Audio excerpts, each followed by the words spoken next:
Morning વિદ્યાર્થી મિત્રો, અગાઉના લેક્ચરમાં આપણે ત્રીજું ચેપ્ટર છે પૂર્ણ કર્યું હતું. તો હવે આજે આપણે નવું ચેપ્ટર શરૂ કરીએ છીએ, જે ચેપ્ટર નંબર છે 6, જેનું નામ છે પૂર્ણાંક સંખ્યાઓ. તો પૂર્ણાંક સંખ્યાઓ છે કોને કહેવાય?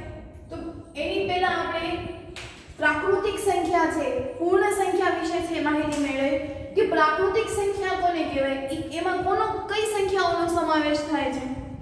આ બધા વિશે આપણે અગાઉના ચેપ્ટરમાં માહિતી છે મેળવી છે, છતાં પણ આપણે આ ચેપ્ટરમાં ફરી વખત લખીએ કે પ્રાકૃતિક સંખ્યામાં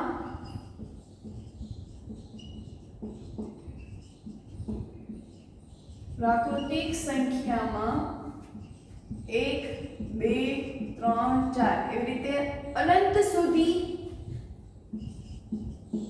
સંખ્યાઓનો સમાવેશ થાય છે.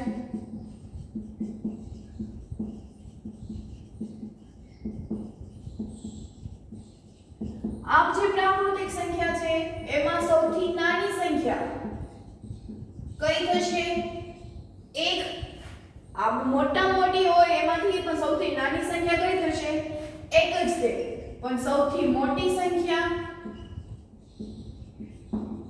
તો કે કહી શકાય નહીં, કારણ કે એ સંખ્યા તો અનંત સુધી જાય છે, તો એના વિશે આપણે કહી શકાય નહીં.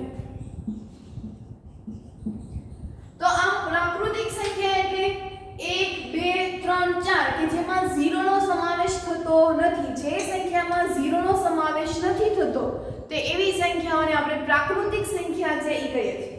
એના પછી પૂર્ણ સંખ્યા વિશે વિચારીએ તો પૂર્ણ સંખ્યા એટલે શું?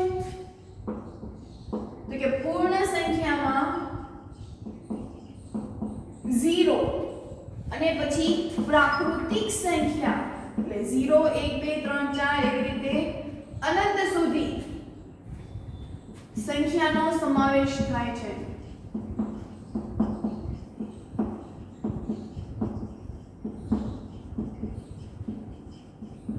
બરાબર, ખાલી પ્રાકૃતિક સંખ્યામાં જો હું 0 સમાવી દઉં તો એ પૂર્ણ સંખ્યા છે બની જાય છે.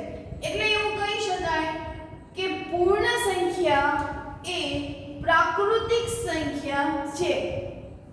પૂર્ણ સંખ્યા એ પ્રાકૃતિક સંખ્યા છે, પણ દરેક પ્રાકૃતિક સંખ્યા એ પૂર્ણ સંખ્યા નથી.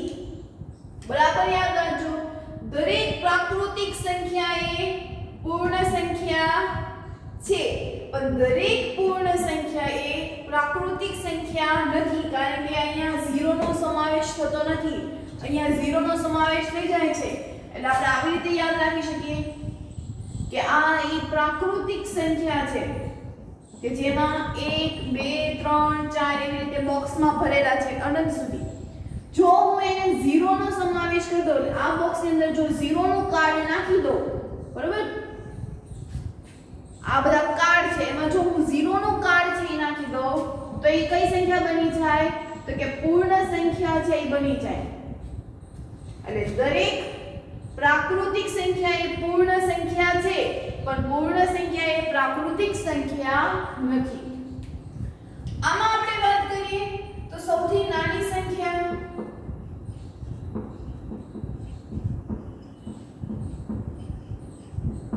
તો કે 0, અને સૌથી મોટી સંખ્યા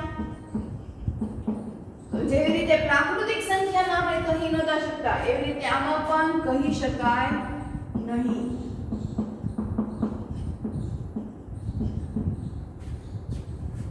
એટલે આમાં આપણે પ્રાકૃતિક સંખ્યા અને પૂર્ણ સંખ્યા વિશે માહિતી આપણે મેળવી દીધી. હવે તો એના પછી પૂર્ણાંક સંખ્યા વિશે સમજીએ. તો પૂર્ણાંક સંખ્યા એટલે શું કે -1, -2, -3 એવી રીતે ઋણ પૂર્ણાંકો જો એ સંખ્યાનો સમાવેશ થતો હોય તો એને આપણે શું કહેવાશે? પૂર્ણાંકો. એટલે પૂર્ણાંકોમાં ધન સંખ્યા આવે, ઋણ સંખ્યા આવે અને 0 આવે.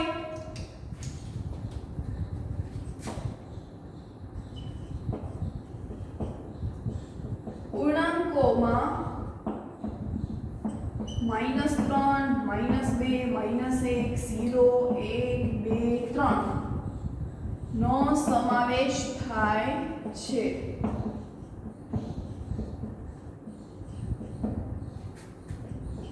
આમ પૂર્ણાંક સંખ્યામાં ઋણ સંખ્યા 0 અને ધન સંખ્યાનો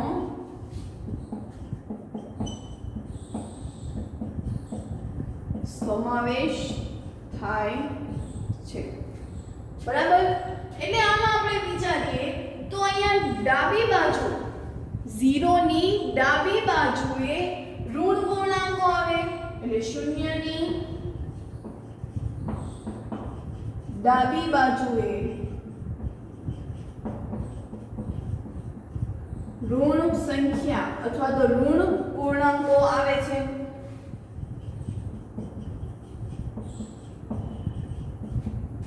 એવી જ રીતે 0 ની જમણી બાજુએ કઈ સંખ્યા આવશે તો કે ધન સંખ્યા આવશે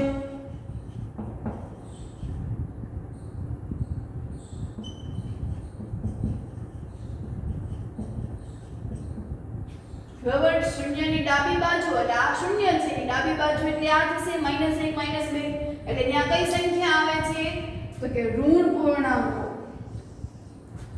અને 0 ની જમણી બાજુએ ધન સંખ્યા આવે છે બરાબર તો તમે અહીંયા જુઓ કે જેમ જેમ આપણે ખાલી ધન સંખ્યાઓ વિશે વિચારીએ તો જેમ જેમ આપણે જમણી બાજુએ જતા જાય છે એમ સંખ્યા મોટી થતી જાય છે જો અહીંયા 1 અને 2 એવી રીતે છે તો 1 છે ઈ ડાબી બાજુએ છે 2 છે ઈ જમણી બાજુએ છે એવી રીતે 3 એટલે ડાબી બાજુથી જમણી બાજુ જઈએ છે તેમ સંખ્યા કેવી થતી જાય છે મોટી એવી જ રીતે જમણી બાજુએથી ડાબી બાજુ તરફ જતા જાય છે એવી સંખ્યા કેવી થતી જાય છે નાની અહીંયા 0 કરતા -1 છે ઈ નાના કહેવાય જેવી રીતે 1 અને 2 માં સૌથી નાની સંખ્યા 1 એવી રીતે -1 અને 0 માં સૌથી નાની સંખ્યા કઈ -1 -2 અને 2 માં સૌથી નાની સંખ્યા કઈ તો કે -2 વાળી એટલે ડાબી બાજુ છે એ સંખ્યા કેવી થતી જાય છે તો કે નાની થતી જાય છે મોટી સંખ્યા એટલે તો કે જમણી બાજુની આવે ફક્ત આપણે માઈનસ માટે વિચારીએ ઋણ પૂર્ણાંકો માટે તો આમાં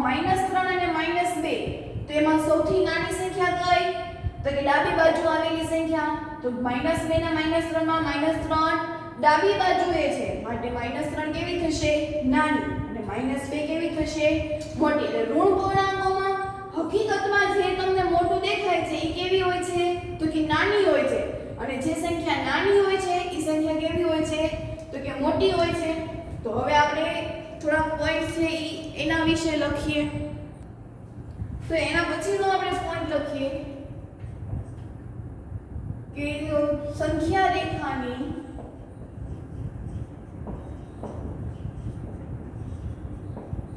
સંખ્યા રેખામાં ડાબી બાજુએથી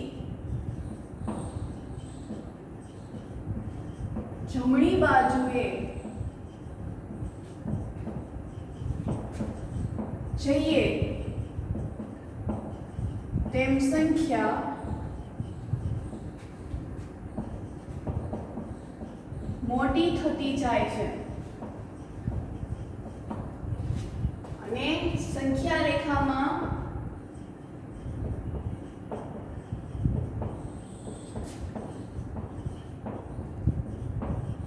જમણી બાજુએથી ડાબી બાજુ જઈએ તેમ સંખ્યા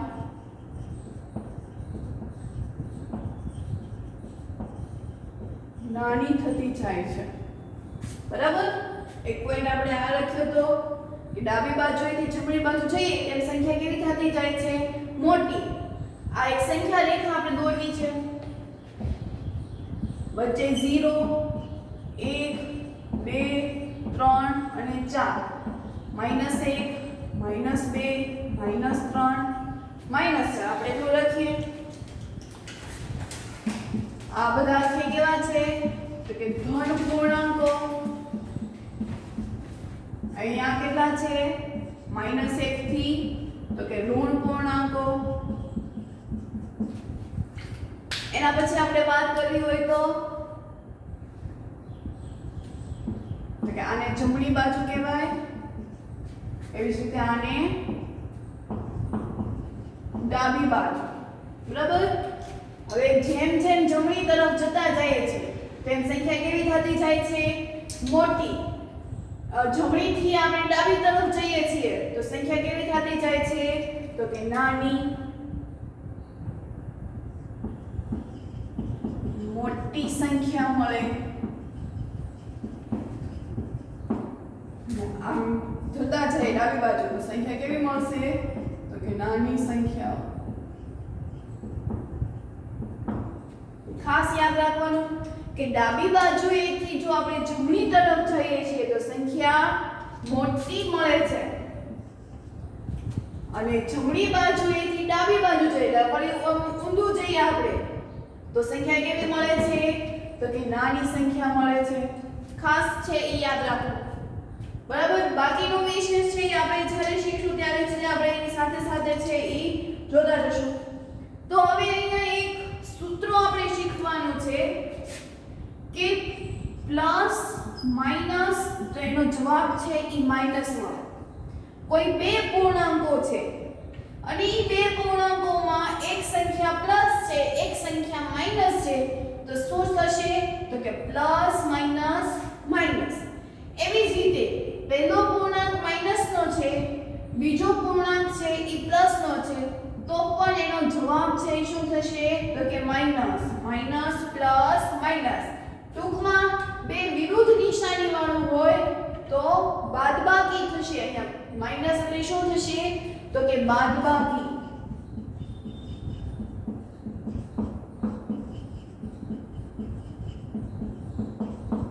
બરાબર. બે સરખી નિશાની હશે તો જવાબ પ્લસ થશે, એટલે કે શું થશે? તો કે સરવાળો થશે. એવી રીતે પ્લસ પ્લસ હોય તો પણ જવાબ છે શું થશે? તો કે પ્લસ જ દે. એટલે બે વિરુદ્ધ નિશાની હોય તો બાદબાકી થશે, બે સરખી નિશાની હોય તો સરવાળો થશે. એટલે આપણે આ સૂત્રો છે એ યાદ રાખવાના છે કે plus minus minus, minus plus minus, minus minus plus, plus plus plus. એટલે અહીંયા પણ જો બંને પૂર્ણાંકો માઈનસ છે છતાં પણ શું થશે? તો કે સરવાળો. બંને સંખ્યા પ્લસ છે તો પણ એનો સરવાળો પ્લસ જ થશે. એક પૂર્ણાંક પ્લસ, એક પૂર્ણાંક માઈનસ તો બાદબાકી થશે. આમ આપણે આ ચાર નિયમોને ધ્યાનમાં રાખીને આપણે આ ચેપ્ટર છે એ કરવાનું છે. તો હવે આપણે એના પછી સ્વાધ્યાય તરફ છે આગળ મળીએ. તો સ્વાધ્યાય 6.1 છે એમાં આપણે પહેલો પ્રશ્ન છે એ જોઈએ. તો હવે એના પછી પ્રશ્ન 1 કે આપેલા પદોના વિરુદ્ધ પદોથી લખવાના. વિરુદ્ધ પદ લખવાના છે એટલે કે ઉપર તો નીચે, ડાબી બાજુ તો જમણી બાજુ, ઉત્તર દિશા તો દક્ષિણ દિશા, પૂર્વ દિશા તો પશ્ચિમ દિશા. એટલે આપણે એના વિરુદ્ધ પદ છે એ લખવાના છે. ખાસ યાદ રાખજો કે ઉત્તર હોય તો એનો જવાબ દક્ષિણ, પૂર્વ હશે તો પશ્ચિમ, એનું વિરુદ્ધ પદ એવું થશે. ડાબી બાજુ હોય તો એનું વિરુદ્ધ પદ થશે જમણી બાજુ. શું થશે? જમણી બાજુ. વિરુદ્ધાર્થી પદ છે એ આપણે લખવાના છે. જેવી રીતે આપણે ગુજરાતીમાં લખીએ છીએ ઉત્તર તો દક્ષિણ, પૂર્વ પશ્ચિમ. ઉત્તર તો આપણે પ્રશ્ન પણ લખીએ છીએ, દિશામાં જો આપણને કીધું હોય તો દક્ષિણ આવશે. એવી રીતે ડાબી બાજુ તો જમણી બાજુ, ઉપર તો નીચે. આમ આપણે આ વિરુદ્ધાર્થી પદ છે આ લખવાના છે. તો એમાં પહેલો પ્રશ્ન છે કે વજનમાં વધારો, તો એનો વિરુદ્ધ પદ શું થશે? તો કે વજનમાં ઘટાડો. બરાબર. વધારો તો શું આવશે? ઘટાડો. 30 કિલોમીટર ઉત્તરમાં તો 30 કિલોમીટર ક્યાં આવશે? તો કે દક્ષિણમાં. દિશામાં કીધું છે, દિશાને આધારે કે 30 કિલોમીટર ઉત્તર તરફ ચાલ્યા તો એનું વિરુદ્ધાર્થી શું થશે? તો કે 30 કિલોમીટર દક્ષિણમાં. 80 મીટર પૂર્વમાં. અહીંયા પણ દિશાને આધારે સૂચવવામાં આવ્યું છે તો 80 પશ્ચિમમાં 700 રૂપિયાનું નુકસાન, તો નુકસાનનો એનો વિરુદ્ધાર્થી શું થશે? તો કે ફાયદો, અથવા તો ગણિતની ભાષામાં કહીએ તો નફો. તો અહીંયા 700 રૂપિયાનું શું થયું? નફો. બરાબર. દરિયાની સપાટીથી 100 મીટર ઉપર, તો વિરુદ્ધાર્થી પદ શું થશે? તો કે નીચે. એટલે દરિયાની સપાટીથી 100 મીટર નીચે. બરાબર. તો આ એના વિરુદ્ધ પદ થયા. એના પછી આપણે એવું કીધું છે કે નીચે આપેલા માહિતીઓને યોગ્ય સંકેતોમાં લખવાના છે અને એને યોગ્ય પૂર્ણાંકો સાથે દર્શાવવાના છે, એટલે કે સંખ્યા સાથે દર્શાવવાની છે. તો આપણને પહેલો પ્રશ્ન કીધું છે કે એક વિમાન જમીન ઉપરથી 2000 મીટરની ઊંચાઈ પર ઉડી રહ્યું છે. અહીંયા આપણને વિરોધી પદ કીધા નથી, એટલે આપણે વિરુદ્ધાર્થી લખવાના નથી. આપણે આ જે સંખ્યા આપી છે શબ્દમાં, એ શબ્દ કયો આપ્યો? તો કે 2000. તો આ 2000 ને આપણે સંજ્ઞા સાથે લખવાની છે, કે પ્લસ આવશે કે માઈનસ આવશે. તો એટલું યાદ રાખો કે ઉપરની બાજુએ આવશે તો હંમેશા શું આવશે? તો કે પ્લસ નિશાની. નીચેની બાજુ હશે તો માઈનસ નિશાની આવશે. તો અહીંયા એક વિમાન છે એ જમીન ઉપરથી 2000 મીટરની ઊંચાઈ પર ઉડી રહ્યું છે. તો એ નિશાની, તો પહેલા તો 2000 ને આપણે શબ્દમાં અંકમાં લખવાનું, અને એની સંજ્ઞા કેવી આવશે? તો કે પ્લસ. ઉપરની બાજુએ ઉડે છે એટલે પ્લસ. એવી જ રીતે એક સબમરીન દરિયાની સપાટીથી 800 મીટરની ઊંચાઈએ, 800 મીટરની નીચે, 800 મીટરની નીચે. હવે નીચેની બાજુએ કેવી નિશાની આવશે? તો કે માઈનસ. તો -800. હંમેશા વિમાન છે ક્યાં ઉડે? તો કે ઉપરની બાજુએ. ઉપરની બાજુએ એટલે પ્લસ નિશાની. સબમરીન છે એ પાણીની અંદર ચાલે છે, એટલે કે જમીનની સપાટીથી નીચે ચાલે છે, એટલે એની નિશાની કેવી આવશે? તો કે માઈનસ. એના પછી ખાતામાં ₹200 જમા કરેલા. જમા એટલે શું? તમને લોકોને સ્કૂલમાંથી એવું કીધું હોય કે સ્કૂલની ફી છે આટલી જમા કરાવવાની છે, એટલે તમે શું કરો છો? એને આપો છો. બરોબર. આપવાની કોઈ ક્રિયા થતી હોય એટલે ત્યાં શું થતી હશે? તો કે પ્લસ થતી હશે. બેંકમાં આપણે પૈસા છે જમા કરાવવા જતા હોય તો આપણી જે મૂળ ઇન્કમ છે એમાં એ રૂપિયા શું થાય છે? તો કે એડ થાય છે. સિમ્પલ એક ઉદાહરણ આપું કે તમારી પાસે 50 રૂપિયા છે, 10 રૂપિયા છે એ તમને તમારા મમ્મીએ જમા કરવા આપ્યા, તો એમાં શું થશે? તમારી પાસે કુલ કેટલા રૂપિયા થઈ ગયા? તો કે 60 રૂપિયા. એટલે શું કર્યું કે મૂળ રકમ તો હતી જ તે તમારી પાસે 50 રૂપિયાની, એમાં તમે 10 રૂપિયાથી શું કર્યા? તો કે ઉમેર્યા. ઉમેર્યાની નિશાની કેવી આવશે? તો કે પ્લસ. એટલે જમા કરવામાં હોય તો નિશાની કેવી આવે? પ્લસ. એવી જ રીતે મારે ઉપાડ કરવો છે તો ઉપાડ લેવાની હોય તો એની માઈનસ નિશાની આવશે. હંમેશા જમા થતા હોય તેમાં તમે ઉમેરો છો, અને ઉપાડી લીધો એટલે તમારી પાસે 500 રૂપિયા હોય અને એમાંથી તમે 300 રૂપિયા ઉપાડી લીધા, તો કેટલી રકમ થઈ ગઈ તમારી પાસે? તો કે 200 રૂપિયા. તમારી પાસે 500 હતા, એમાંથી તમે 300 ઉપાડી લીધા ખર્ચ કરવા માટે, એટલે નિશાની કેવી આવશે? તો કે માઈનસ. તો તમારી પાસે કુલ કેટલી ઇન્કમ રહી ખાતામાં? તો કે 200 રૂપિયા. એટલે ઉપાડવાના હોય ત્યારે માઈનસ, જમા કરવાના હોય ત્યારે પ્લસ. તો હવે એના પછીનો આપણે પ્રશ્ન 3 છે એ જોઈએ. એના પછી પ્રશ્ન 3 કે સંખ્યાઓને સંખ્યા રેખા ઉપર નિરૂપણ કરવાનું. એટલે આ બધી જે સંખ્યા છે એને આપણે સંખ્યા રેખા ઉપર દોરવાની છે. તો સંખ્યા રેખા દોરીએ આપણે. તો આ કોઈ એક સંખ્યા રેખા છે, 0 1 2 3 4 5 6. એવી જ રીતે જમણી બાજુ ડાબી બાજુ જોઈએ તો માઈનસ સંખ્યા આવે, એટલે -1 -2 -3 -4 -5 -6 બરાબર. હવે +5 દર્શાવવાનું. +5 એટલે પ્લસ નિશાની છે કઈ બાજુ આવશે? તો કે 0 ની જમણી બાજુએ. તો 0 ની જમણી બાજુ એટલે આ.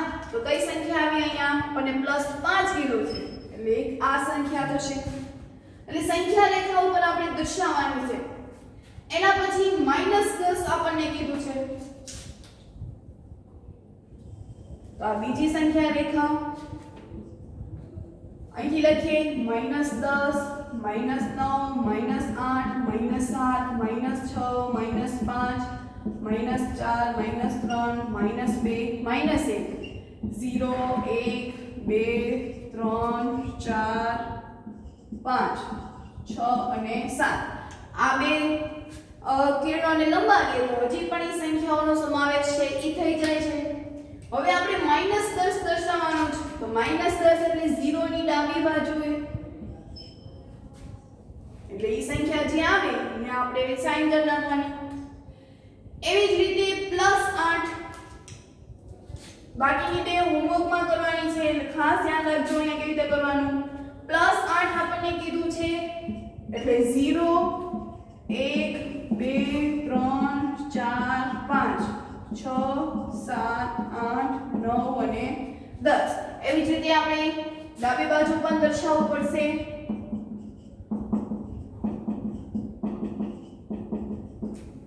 બરાબર. હવે +8 એટલે 0 ની કઈ બાજુએ આવશે? તો કે જમણી બાજુએ. તો આ એની સાઈન થઈ ગઈ. તો આવી જ રીતે બાકીના બે દાખલાઓ છે એ તમારે હોમવર્કમાં કરવાના છે. સંખ્યા રેખા દોરવાની અને પછી જે સંખ્યા કીધી છે એ સંખ્યા એમાં દર્શાવી દેવાની. હવે તો એના પછી પ્રશ્ન ચાલ્યો કીધું છે કે દરેક જોડીમાં સંખ્યા રેખા પર કઈ સંખ્યા બીજી સંખ્યાની જમણી બાજુએ છે આવે છે.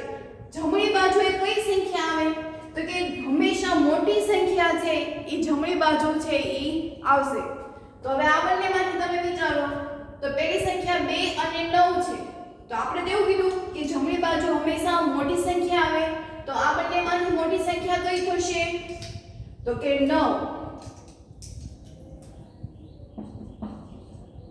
બરાબર. હવે એવી જ રીતે અહીંયા આપણે બીજું વિચારીએ તો -3 અને -8 એટલે ઋણ પૂર્ણાંક વિશે વિચાર્યું એને. તો ઋણ પૂર્ણાંકમાં શું થતું હતું? તો એમાં પણ એ જ નિયમ કે જેમ જેમ આપણે જમણી બાજુએથી ડાબી તરફ જતા જાય એમ જમણી બાજુની સંખ્યા કેવી થાય? તો કે મોટી થાય. તો આ બંને સંખ્યામાંથી મોટું કોણ થશે? તો કે -3. એટલે -3 છે એ -8 કરતા કેવા થાય? તો કે મોટા થાય. -3 છે એ પહેલા સંખ્યા આવે એટલે કઈ સંખ્યા થશે? તો કે -3. એવી રીતે 0 અને -1 તો એ સંખ્યામાં મોટું કોણ થશે? તો કે 0 કારણ કે 0 પછી જ તે આપણે -1 લખીએ છીએ. તો આમાં 0 છે એ કેવી થાય? તો કે મોટી થાય. અહીંયા વિચારો 3 અને 2 છે તો આપણે જમણીથી ડાબી તરફ ગયા તો 3 છે એ કેવી થઈ ગઈ? મોટી. એવી જ રીતે -3 અને -4 તો -3 ને -4 માં કોણ મોટું થશે? -3. ટૂંકમાં જે સંખ્યા ઋણ પૂર્ણાંકોમાં પહેલી આવશે ઈ સંખ્યા મોટી. હવે -3 અને -8 માં -3 છે એ પહેલા આવી જાય તો -3 મોટા. એવી જ રીતે 0 અને -1 માં 0 છે એ -1 કરતા પહેલા આવી જાય એટલે ઈ સંખ્યા મોટી. હવે તો કે એક સંખ્યા માઈનસ છે એક સંખ્યા પ્લસ છે. અહીંયા તો આપણને ખબર પડી જતી હતી. બંને પ્લસ હોય તોય ખબર પડી જતી હતી, બંને માઈનસ હોય તોય ખબર પડી જતી હતી. પણ હવે અહીંયા એક સંખ્યા પ્લસ છે એક સંખ્યા માઈનસ છે. તો એક પ્લસ એક માઈનસ તો આ બંને સંખ્યામાંથી મોટું કોણ થશે? તો કે જે હંમેશા પ્લસ હોય એ સંખ્યા જ મોટી. એટલે -11 અને 10 માં 10 સંખ્યા મોટી. -6 અને 6 માં 6 સંખ્યા મોટી. 1 અને -100 100 છે એ કરતા મોટા કહેવાય પણ અહીંયા માઈનસ નિશાની છે. નિશાનીને ધ્યાનમાં રાખવાની. એકલા 100 હોત તો એ 1 અને 100 માં 100 મોટા હોત. પણ જો માઈનસ નિશાની આવી હોય તો કોણ મોટું થઈ જશે? તો કે 1. આમ આપણે દરેક સંખ્યામાંથી મોટી સંખ્યા છે એ આપણે શોધી. તો હવે એના પછીનો પ્રશ્ન છે એ જોઈએ. એના પછી પ્રશ્ન 4 કે આપણે આકૃતિમાં એવું કીધું છે કે ધારો કે આકૃતિ એક ઊભી સંખ્યા રેખા છે. અત્યાર સુધી આપણે સંખ્યા રેખા છે એ આડી દોરતા હતા. હવે એક ઊભી સંખ્યા રેખા છે જે પૂર્ણાંકો દર્શાવે છે અને તેનું નિરીક્ષણ કરો અને નીચેના મુદ્દાઓ છે એ આપણે એના લખવાના છે. તો અહીંયા આપણે પેલા સંખ્યા રેખાને એના નંબર છે આપી દઈએ. તો તમે જુઓ કે ડી બિંદુ છે એમાં 8 નંબર આપેલા છે કે જે કાપા છે એની સંખ્યાનું નામ શું છે? ડી. અહીંયા જે કાપો છે એ 0 છે. ઇમેજિન કરી લો કે આ સંખ્યા રેખા છે એ આવી રીતે આડી છે.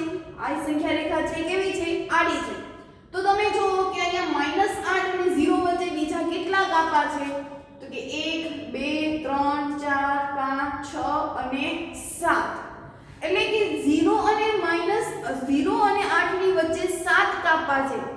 એટલે એક આંકો છે ઈ એક અંક દર્શાવે એવું થાય, કારણ કે તો જ તે અહીંયા ડી પાસે 8 બિંદુ આવે.